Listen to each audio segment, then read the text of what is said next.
اللہ تبارک و تعالیٰ فرماتے ہیں، دوسری روایت کا مفہوم ہے، اللہ فرماتے ہیں کہ میں جا کر کے میرے پیغمبر کو کہہ دو کہ اے نبی آپ کے امتی کے 70,000 لوگوں کی مغفرت کر دی گئی۔ سبحان اللہ، آپ کے امتی کے 70,000 لوگوں کی مغفرت کر دی گئی، یعنی اللہ کے نبی نے اپنی زندگی میں اپنی حیات میں یہ ایگریمنٹ کروا لیا 70,000 امتیوں کا۔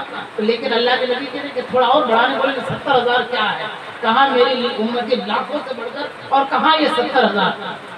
تو پھر جبریل علیہ السلام کہتے ہیں اللہ آپ کا پیغمبر نہیں مانتا ہے، وہ امتی کے بارے میں بڑا پیارا ہے، امتی کو چھوڑنا نہیں چاہتا ہے، وہ کہتا ہے کہ 70,000 کم ہے۔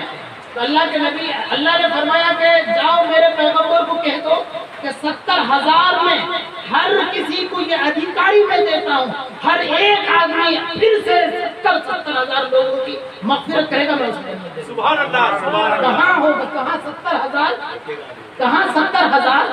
تو اللہ نے، ہمارے نبی نے کیا ایگریمنٹ کروایا؟